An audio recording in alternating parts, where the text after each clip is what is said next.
Welcome back to the Welsh History Podcast, Episode 42, Kinship in Wales. In history, your family was everything. Your relationships with multiple extended family likely was the origin for tribes, eventually expanding into communities and, in some cases, countries. Kinship is the bonds we form, be it through common lineage and sometimes common experience. In anthropology, defining kinship is difficult, and it creates as many questions as answers. Yet, it makes sense that those you are brought up with are as important to you as how you define yourself in the world. Even a crappy parent or relative can have an effect on a child, even if it's all it is negative.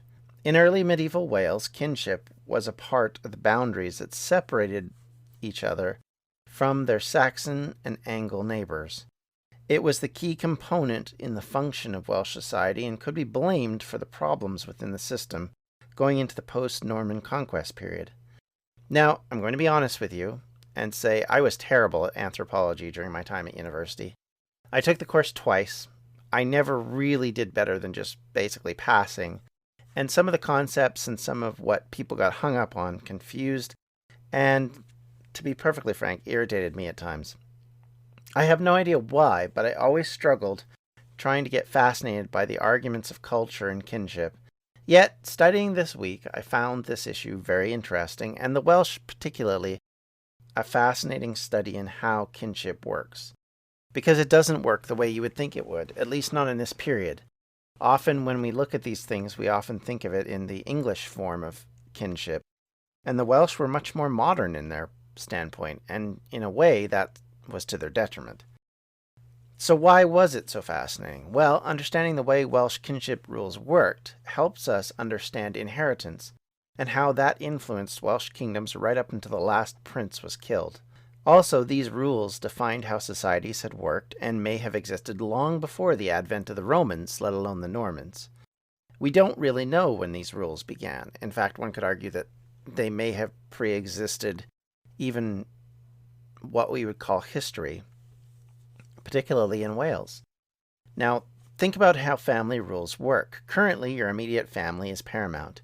In some places, especially smaller communities, you might live near your cousins, your aunts, your uncles, and grandparents at times, but that is definitely not the norm these days. In fact, most people now grow up in small family units and then break apart into other small family units, and in times don't even live in the same city, community, rural area as their previous generation. And they may move several times, and over that period of time, obviously we still maintain some level of contact with these relatives and family and friends. We may attend weddings, we may go to funerals, we may be involved in births, and all sorts of other things, but realistically it is nothing like what it used to be. In more ancient times, your family unit was critical to you, both your immediate family and your extended family. They helped you survive the cold winters, the harsh summers, the flooding. They worked with you and together to try and make sure that your family unit grew and contributed, and in some cases provided the alliances you needed in order to defend yourself from others. So they were key components to our lifestyle. It's something that in modern times we've kind of grown out of after a fact, but that doesn't make them any less important to us. It just means that their importance on a cultural level is quite a bit different than it used to be. And as families got smaller, there was also less of a tendency to spend time with extended relations. In the medieval period, this is almost the opposite of what happens. Families are large, extended families are key to your upbringing, as I said. You in fact may spend as much time with your second and third cousins as you do even with your immediate family. Small communities were founded on these connections, and as they grow, it takes in larger and larger territory until family trees cover vast spaces, and local hamlets become villages, become towns, become, well, to put it bluntly, countries. In this period, you create alliances and build families by using marriage, less as a love contract and more of a linkage to others. As you build family units with others, it allows you to expand your power base and control. This becomes a key part of society and likely exists for that reason, and possibly have existed from time immemorial. We don't know exactly at what point this idea about alliance via marriage began. It exists so long back in our human existence that we can't honestly point to it. And yes, the understanding of what a family and a marriage is differs from era to era. But the reality of it is, by this time period, with the Christian ideals about what family is, a uniting between a man and a woman in order to have children and to, in a way, rebuild society, becomes an important part of how these communities grew. And so, as a family unit, they were a key portion to creating connections and expanding your family base. And if you think about it, if you marry off your son or daughter to the local community just beside you, or to a person who you are having problems with, to create a unity and a bond, it is a way to stop some of the fighting, create a larger reach, and of course both families would then benefit. Now, can we argue that the couple may not benefit? Well, yeah, obviously. But the reality of it is, and we'll get more into this in a bit, the family was predominant and more important than the individual. Thus, your role as individual was subsumed by some of the family relationships you had.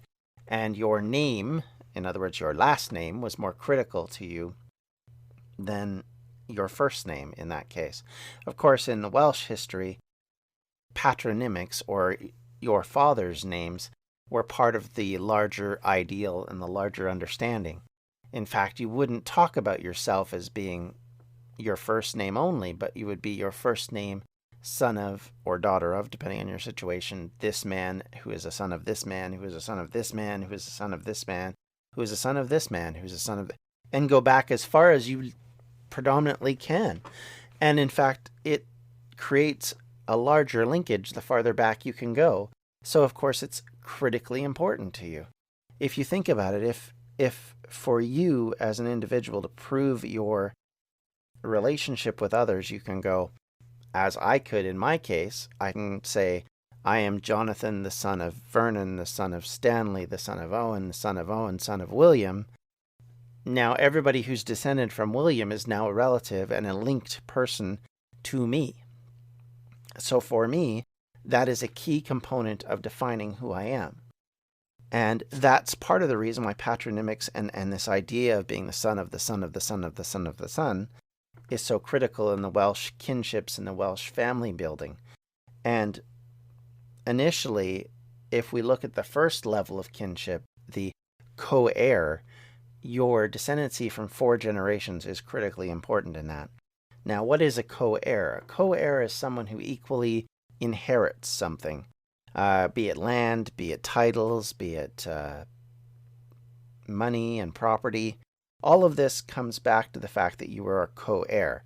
So, in other words, your father's children all, if they're male, to be fair, equally inherit. And they equally take a part of what the father is given. Optionally, say your brother died, his children would then be the co-heir, or his grandchildren could be co-heir with you. Thus, it even stretches what you're sharing out much farther. Now, in a common modern practice, this isn't unacceptable. In fact, it's very common for this to happen. But at this time period in the Middle Ages, especially in France and in England and even in Scotland to some extent, the idea that you would have a co-equal sharing your inheritance is very unusual. Primogeniture, the idea that the firstborn inherits everything, and specifically the firstborn son, was a key to how monarchy was formed, especially after Alfred and his descendants to the English throne, and in fact becomes the chief point of contention between Harold and William, which leads to the intervention of the Normans into England. So primogeniture in England was huge and very important. It was the key of creating stronger and stronger monarchies, and, point of fact, in uniting the English monarchy, because it creates a single person in charge. You don't have this same concept in the Welsh version of this. You have equal sharing. And thus, there's always been talk about the concepts within Welsh history that kingdoms would actually form and break up because of inheritance, because inheritance would then share that kingdom out equally, until, of course, one of the brothers decided, well, I don't like the fact that brother so-and-so got more of this land than I did, and they would go to war and eventually create this new country that would come out of it. This is both the strength and the weakness, correct? When you have a united family, that's a strength. When you have a divided family, it becomes an incredible weakness. And in this case, that's what it is. It creates a problem for the Welsh in some ways, because now, instead of there being a single king in charge, you now have multiple kings. And so instead of it becoming more and more unified, it becomes more and more widened. And it allows other people to influence things. In fact, even if we look at Llewellyn the Last, his problems with his brother David was key to how Edward I manipulated what ended up happening in Wales at the time. And even though he wipes out both of these gentlemen, he created the problem between them, especially between him and his father, Henry II, in trying to create a sense that these men couldn't work together, and he would prop up whichever one sort of served to his advantage. So the idea of co-heir is a great one in modern parlance and in past, if you think about it, but when it actually becomes practical, it does make things a lot more difficult. So to get back to what we were talking about, when small communities are founded through these connections, as they grow, they take on larger and larger territory. And then, of course, they become, instead of small farms, or small communities, they become small hamlets, then become villages. And they grow and they grow. And so these alliances become hugely important and critical to them. So thus the reason why marriage becomes all about it being an alliance. And likely marriage and the ideas of fidelity are key to these alliances. So women, especially, are to be pure and to be the key in the chain to building the family. They are not the important one, the family is. And so it is an unfair and unequal link, to be sure, but it will be a time-honored tactic for 1400 years or so of recorded history in Western society, and continues on even to this day in other societies.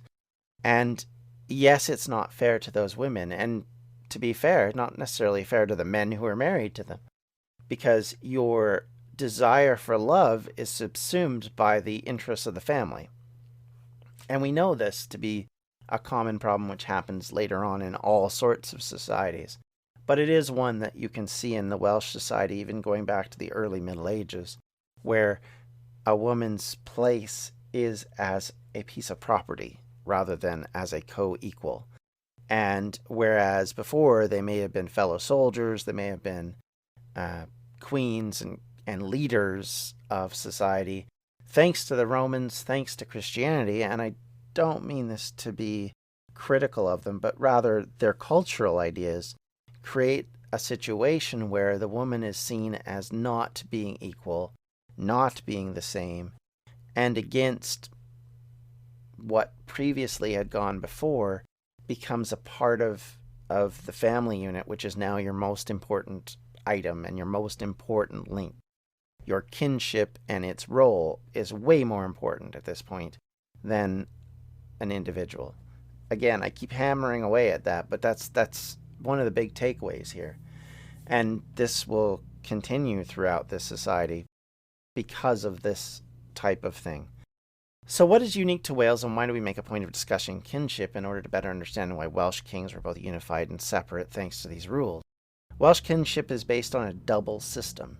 One is a 4-generation inheritance, and then the other is around linkages that you have with your extended family.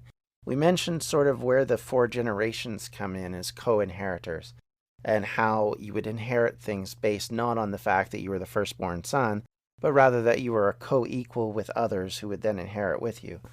And the Welsh did not practice primogeniture. They largely didn't have this firstborn son issue, which, like I said, was probably both good and bad. And all sons of the family unit were considered to be co-heirs. And like I said, even down farther in the generational tree. This also meant that family units were both likely stronger and weaker in Wales, stronger when the family was unified, but again, infinitely weaker when there was divisions amongst the sons of the deceased, or the grandsons, or the great-grandsons.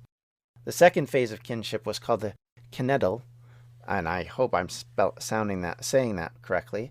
This lineage was deeper than the 4 generations. It created a much larger family, which included sometimes 6 or more generations of family, interrelated, and at the head of it was the Pencenedl, or chief of the kin, or chief of the kindred.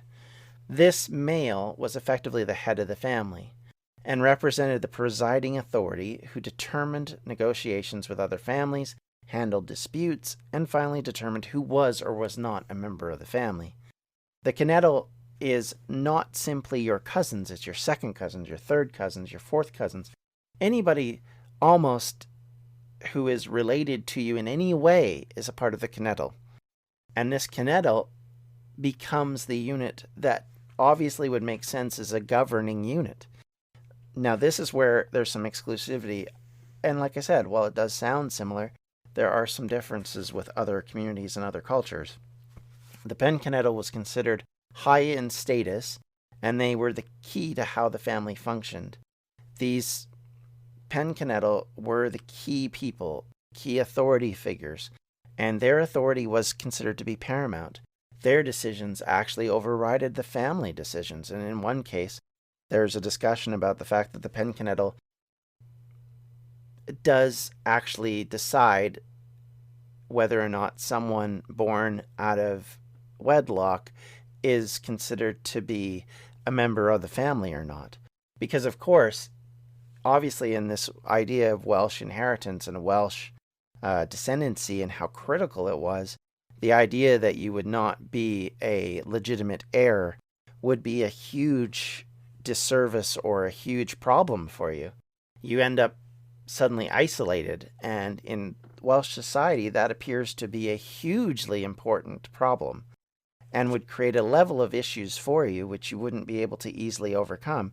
And you can imagine in the Middle Ages there were likely a lot of children who didn't have what would normally be conceived as being authoritative lineage, born out of wedlock, born to people who were having sex before marriage, who were not keeping within the fidelity of the home.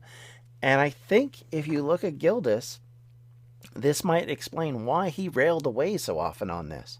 Because one of his big criticisms of the kings of the time period was that they had a lot of infidelity. And this infidelity created illegitimate children. And if illegitimate children are, in effect, in the worst position in society because they have no family, then that's hugely detrimental to their upbringing. It's hugely detrimental to where they could get to. Whereas in some cases, if you look at, and for those of you who aren't used to this terminology, the term bastard in English society, let me clarify, that was a whole different situation. You could still become a legitimate heir even as a illegitimate child. You don't have that option in Welsh, at least if you look at it from a straight up standpoint of the legalistic ideas that existed in Wales. So you can see why they would rail away. I mean, outside of the religious reasons, which Gildas would definitely have lots of those, you can see why he would rail away from the idea of the family unit and the betrayal that this could be perceived as being. And so his calling them out for this kind of makes sense in context. Whereas in previous levels of co-heir was seen as a land sharing situation. In other words, you would inherit your father's land equally or your father's property equally. The idea of the Cenedl was very different and likely had more in common with kings and high kings and nobility in Welsh society. This concept of the Cenedl is amazingly interesting because it now allows them to negotiate not on a level of being, you can imagine like a commoner family where you have a Cenedl would be, on normal terms, would still be perceived as a commoner's family. But when there was disputes amongst the family and even with kings, they would negotiate. They would be the key to negotiating how the king would treat the family. So they were considered to be important even amongst the nobility, amongst the kings themselves, and in some cases could be perceived as sitting on the same level. And we see this in some of the hagiography and in some of the stories that are told about this concept of equality. And it's an interesting concept. It's one that I personally have not seen outside of Welsh society, this concept that the head of a family could negotiate on equal par with someone who is in higher status normally than them. The other interesting side effect to all of this, of course, is the final point of kinship was then called fosterage. Now, these foster children or foster parents who were extended the alliance of kinship but not through blood were very different in Wales than they were in, say, England, Scotland, and Ireland, where these relationships were important enough to be enshrined in both religion and law. Your godparent in England had a very big role in your life and were very important to you as an individual and important to society. And so they were enshrined in the legalistic terminologies and discussions that were held at the time. In Wales, however, this wasn't the case. You didn't have a legal platform as a foster person. And while it became far more important later on and much more entwined in the legal framework, in the early period, your family meant more to your place in the world than your friends, at least from the standpoint of a legal terminology. However, the fact is it changes later in the Middle Ages, and this is pointed out as we look at some of the legislation and changes that happened. And because of this, one could argue that this is more of a fact of the feudal system, where your honors and your duties now extend to kings and to lords rather than necessarily just your family. And so that's a common situation which would happen in the feudal system.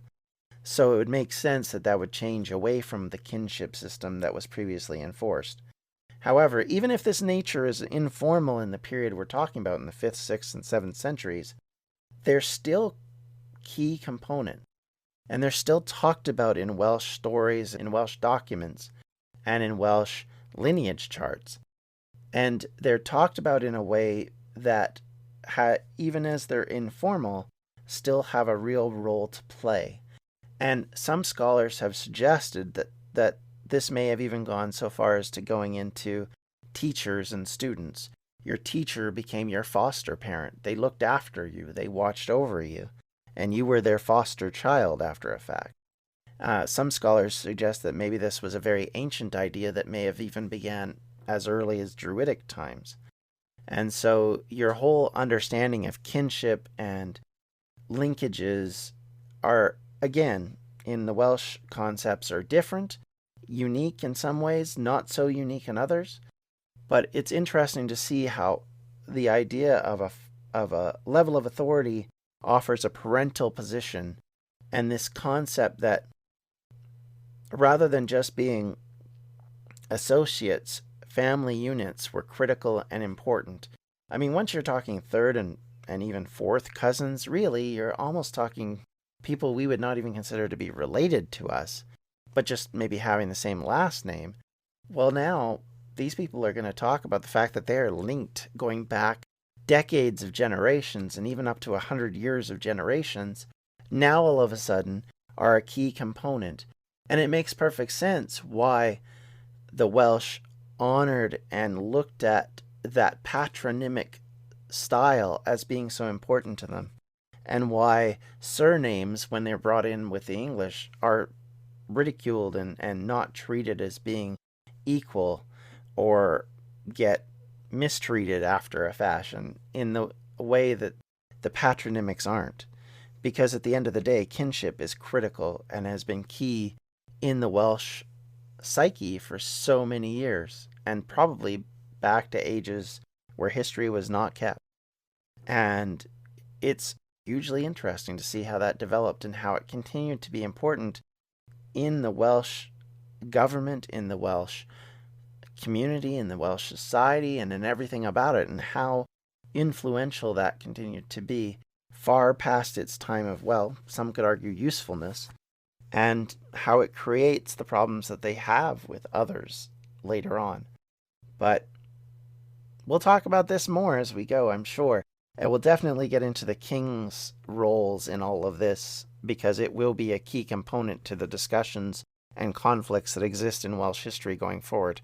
But I hope you found this fascinating and interesting. If you need or want to comment or talk to me or have questions, you can always reach me at the Welsh History Podcast at gmail.com.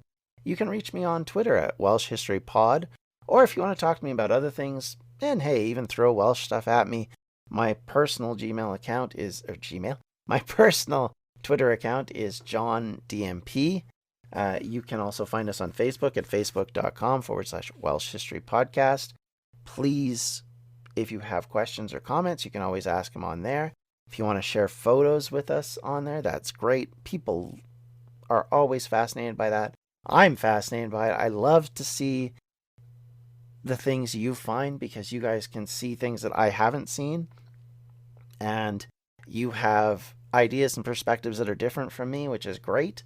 And I love being helpful when I can be, and hopefully we can continue to hold this conversation for many, many, many episodes to come. If you want to check out some of the other things we do, you can check them out at distractionsmedia.com. And we are, in fact, closing in on the end of one of the seasons for my improv roleplay podcast, which is called Fate of Heroes. And if you want to check that out, I think it's a lot of fun, and I think the stories have been great. So please check them out. And until next time, everyone, we'll talk to you later. Take care. Bye-bye. This has been a Distractions Media production. For more information, you can check out everything we do at distractionsmedia.com.